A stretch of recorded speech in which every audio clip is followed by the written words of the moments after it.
Hello everyone, welcome to the video on the general advice and tips for the English language exam. This is a really funny meme that I just found out yesterday. I mean, of course, it's applicable for every exam, but this is it. Kire mama calculate exam. So what are we actually doing? A lot of people have all these uncertainties about the English exam.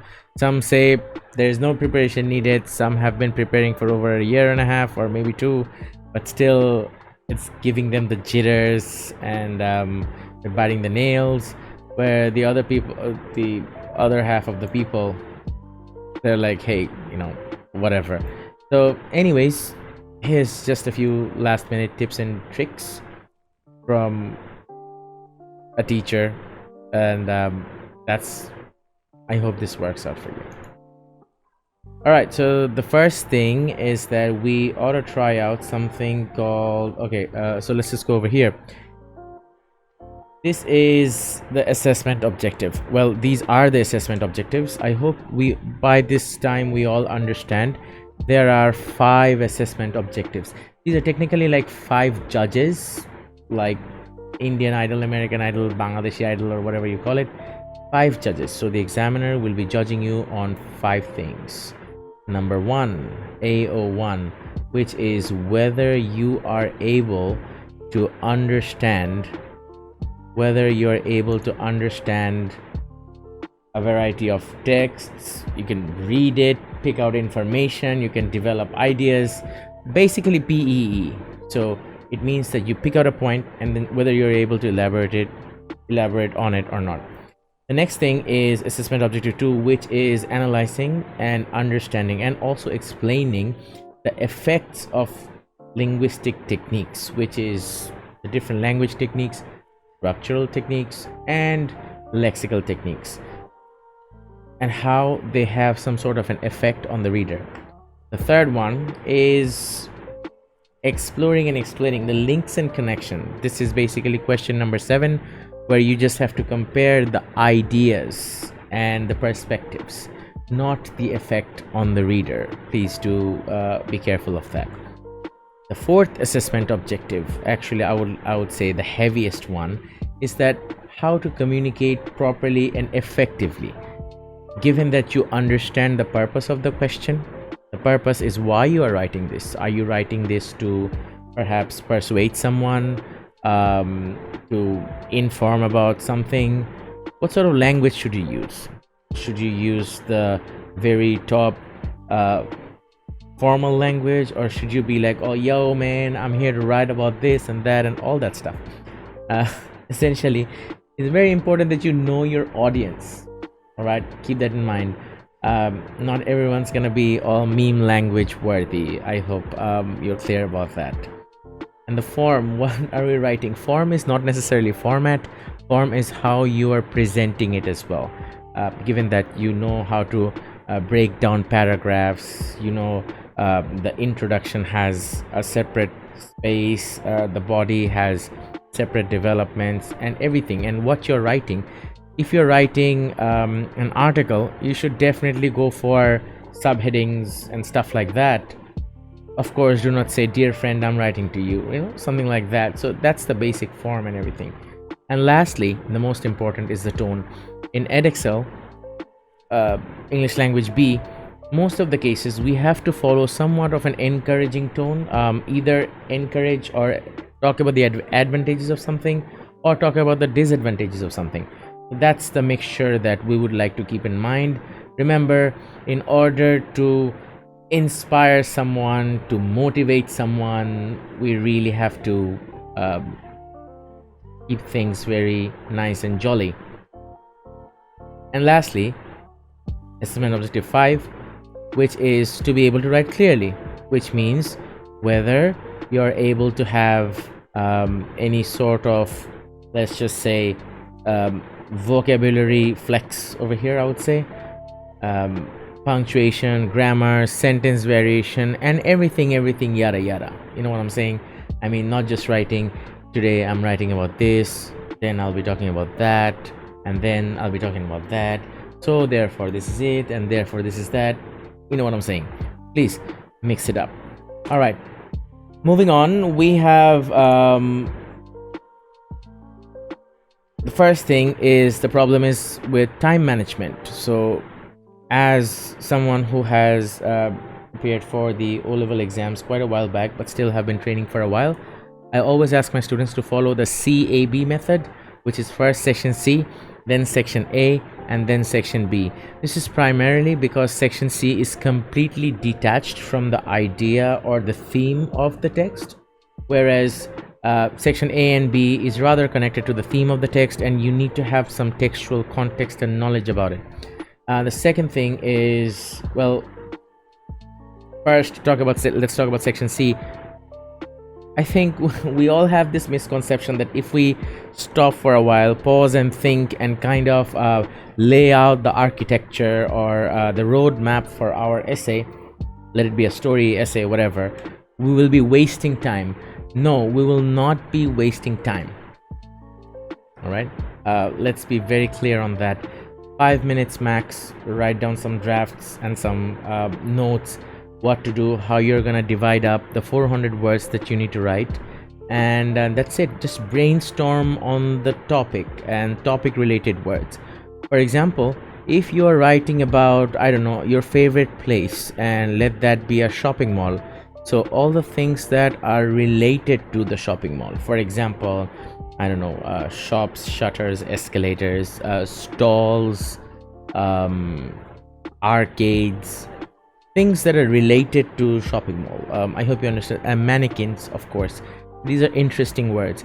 So theme-based words are very important for you to kind of it's very important that you brainstorm these words and kind of jot it down at one corner of the page. Do write rough work on top of it, just so that when it's time for you to actually write and embed them into your writing, you know, all right, man, I've already thought about these words.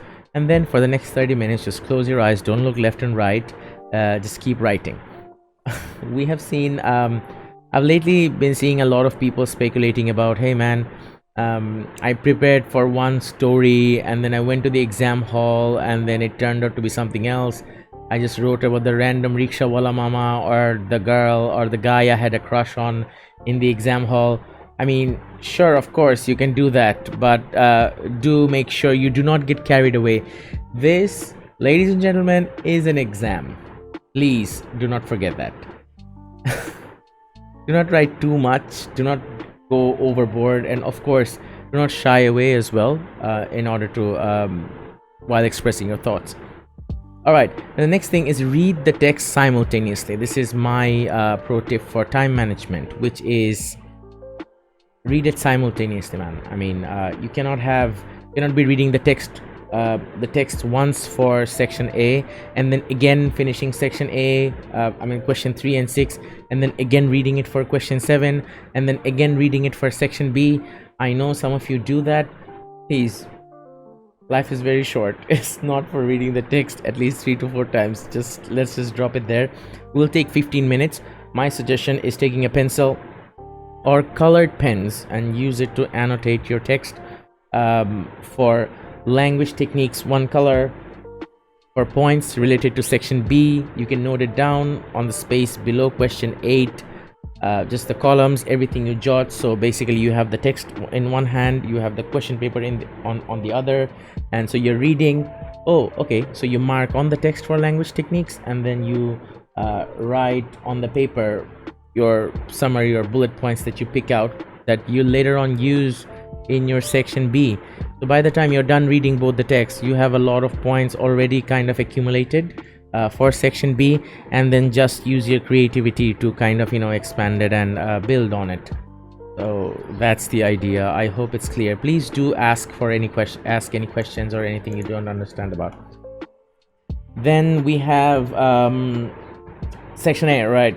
Section A, a lot of time spent. I actually hear a lot of students say that I'll finish section C in 30 minutes, section B in 30 minutes, and then I'll spend 2 hours on section A. It's okay, you can do that. If you can do that, that's okay, but I don't think it needs to be that long. So section A, plan it out. Of course, while you're reading, you will be annotating points and kind of preparing something mentally. You do not have to do a brainstorming for section A. All right, so you write question 3 in 20 minutes, question 6 in 20, and question 7 in 20 minutes. 60 minutes total at the max. Remember, time is your biggest challenge over there. For section B, please use the notes that you have taken in the columns while reading the texts for section A. 40 to 45 minutes max. That's what you should do. And lastly, this is what no one practices. Very few people do this, which is revision. Please revise your work, because it's very important. Trust me, you're at least gonna save a few marks through that revision. You'll definitely find out some silly spelling errors, some full stops you have missed, perhaps some language techniques you have messed up. It's very easy to do that, of course. And one last tip for under time management is that any sort of distraction, washroom break, you zoning out, your water break, and of course, people will be talking about all these crushes and stuff they have in the exam hall. Please, they will have to be compensated by speed of writing and thinking. So of course, every time you slow down, you kind of have to compensate for something else, another section. Remember, after these 3 hours, you're free. Do not stop in these 3 hours. All right, okay, the next one is vocab. A lot of students struggle with vocab. I would like to say, please use the power of the mighty ChatGPT.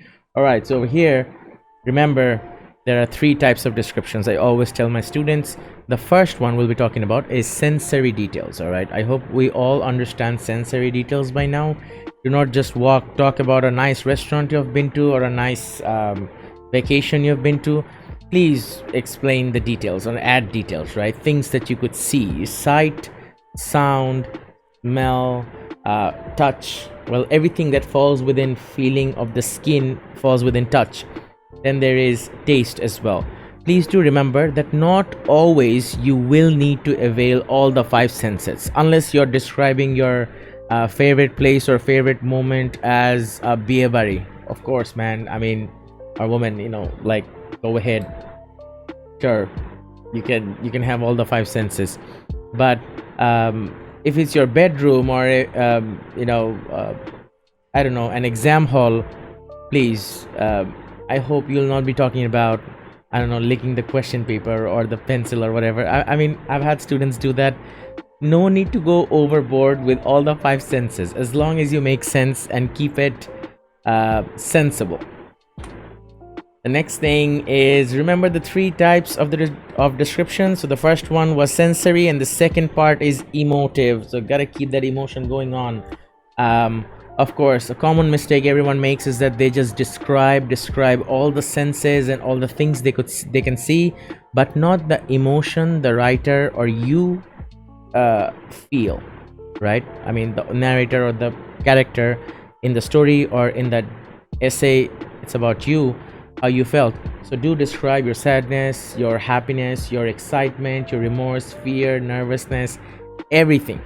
All right. So here's my trick: 1 line of description of the senses, followed by or mashed up with a word for the emotion. All right.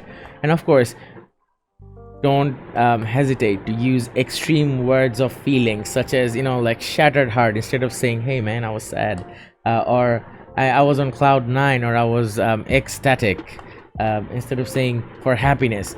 So any kind of emotion should be described. Okay. And of course, remember, since we are trying to entertain a very, very bored examiner, okay, no examiner is gonna be like, yay man, 1 more copy, yo vulvaneta, right? So therefore, do keep this in mind. Try to entertain the examiner, and the one fine way is you switching up these different words. All right, and the third kind of description is action details. Please, by action I mean, don't just say someone just threw a punch. Say that the punch was, I don't know, someone threw a mountain of a punch. like that, right? So something like that. Someone did not just smile, someone brought down the entire sun and the lightning, something like that. So action details, instead of walk, you can use stride, jog, race, stagger, perhaps if the character is weak. And then instead of talk, you can use murmur, whisper, shriek, stammer, if the character is nervous. And of course, use different words. Don't just go for the first word that comes to your mind. And that is why, please go back to the tip that I shared before. Whenever you're thinking of a scene or something to describe, please jot down the words related to it. If you're writing about a scene of rush and hurry, you should definitely write down at least 5 to 6 words, verbs related to some sort of rush. All right. So of course, please keep that in mind. All right, moving on. So we have, and after the 3 types of description, very important part, which is the glue to your points. I mean, imagine having a burger without mayo. I mean, no hate on those you people who do not like your burgers with mayos, but well, of course, that's the glue to the point. That's like the gel, like it gels up all the ideas. So therefore, you definitely got to use some transition words, comparing, contrasting, sequencing any idea. Do not miss this opportunity to kind of flex your vocab as well. And of course, keep it in mind that for IELTS or any other exam, this really improves something the examiners look for. It's called cohesion. All right, not only cohesion and coherence as well.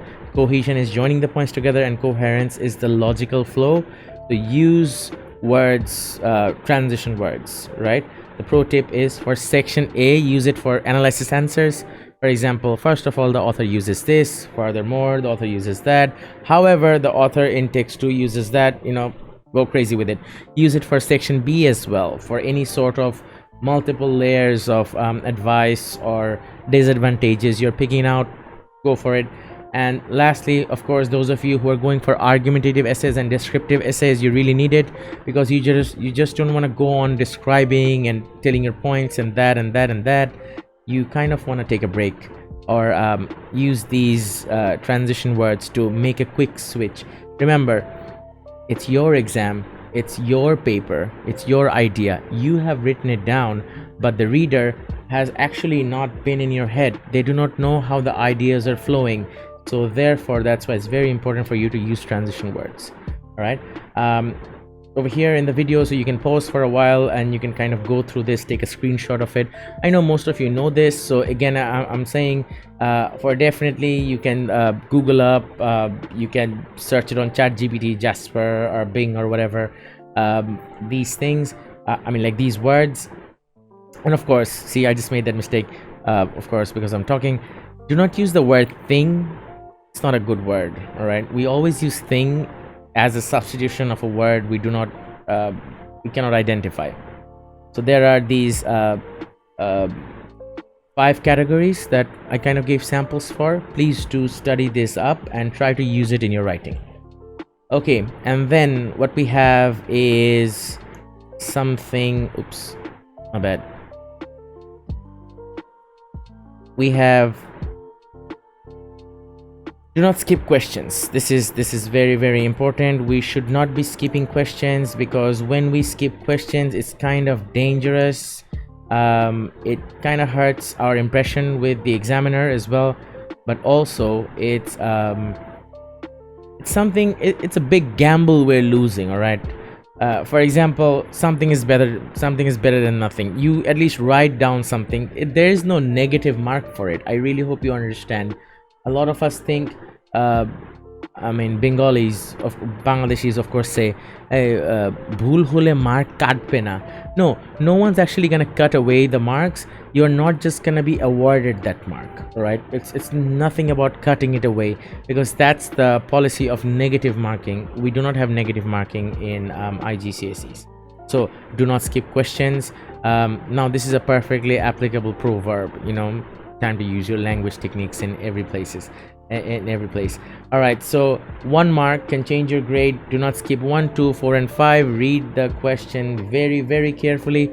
I have seen more than often brilliant students, I mean, who write like flawlessly, um, Dan Brown, Colin Hoover level, and all of that.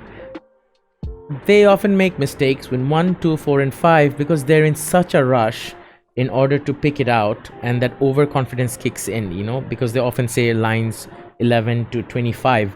They deliberately use that tall range to kind of confuse you. So please read the question well and identify whether the point you have just identified is does it match with the question or not.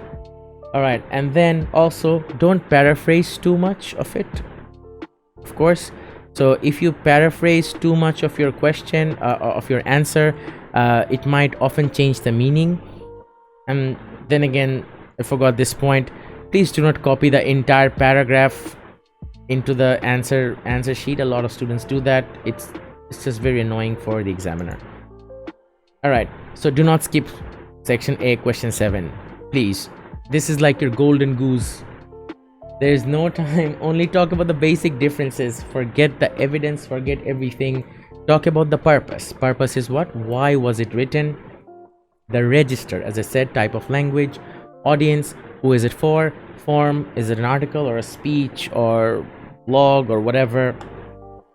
Tone, is it positive or not? Is it very strong, imperative, or assertive? Like, you gotta do this, or you have to do this, or is it like, hey, you may do this if you want? So that's called suggestive tone. Remember the 3 types of tone. Imperative is you must do this, assertive is go do this, and suggestive is, hey, you may do this if you want. I hope you can see the different layers of pressure that the author kind of puts on the reader. Right now, with an overall any message the author wanted to give, just pick out a simple word or something. For example, author used a lot of positive words in text 1, kind of negative words in text 2. Pick those out and compare. Remember, forget the fact that you're trying to compare texts. You need to be thinking in such a way that you're comparing 2 movies, I don't know, 2 recipes, 2 biryanis from 2 different places, or you're comparing 2 friends or 2 people you're talking behind, which is not a good practice, by the way.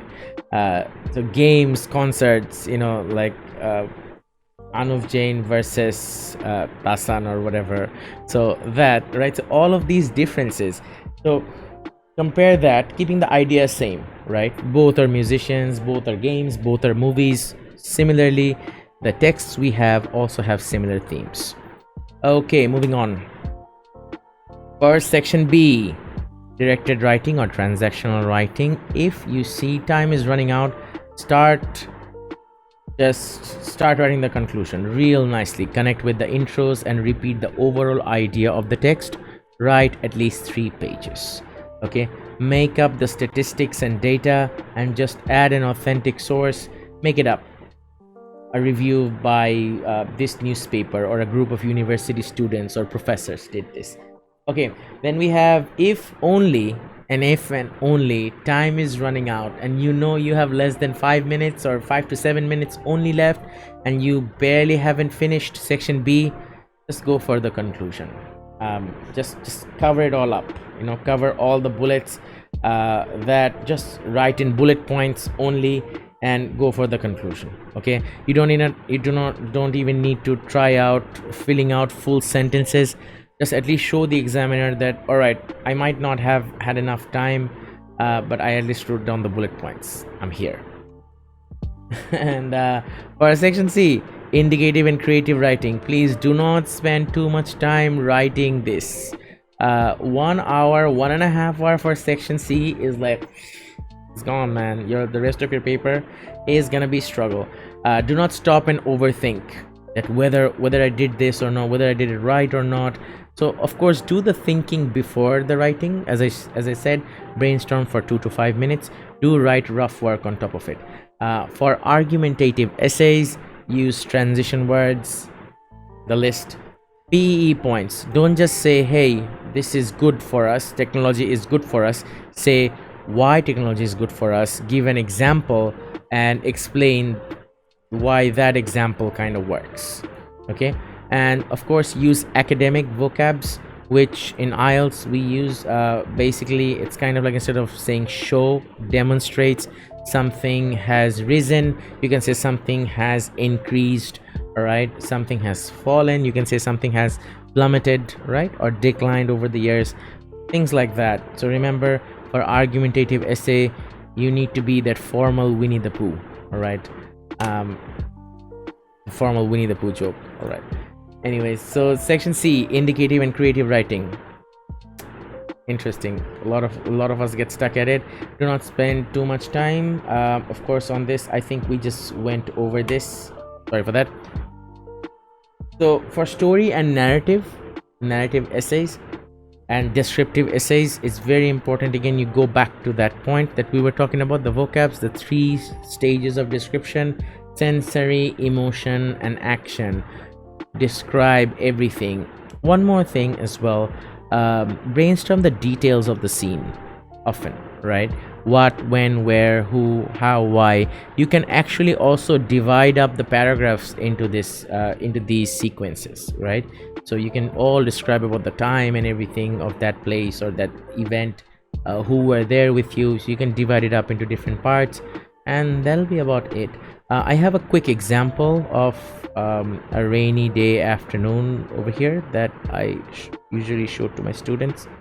You can take a quick read through this, take a pause. As you can see, I tried to localize this this content by saying that Arnab's infamous maje maje tobo dekha pai, because I was taking a class. However, you can change it up and you can talk about Hotel California, or I don't know, Sting, Desert Rain, or whatever, Lana Del Rey, anything that comes to your mind. Okay, and that'll be about it. Actually, if you have any further questions, please let me know. I will be answering questions of my students or anyone who watches this. All the best. You've got this. Relax, brainstorm through ChatGPT today. Write down those vocabs, make a list. That's all you gotta do tonight. All right, watch some movies perhaps. Best of luck, take care, bye bye.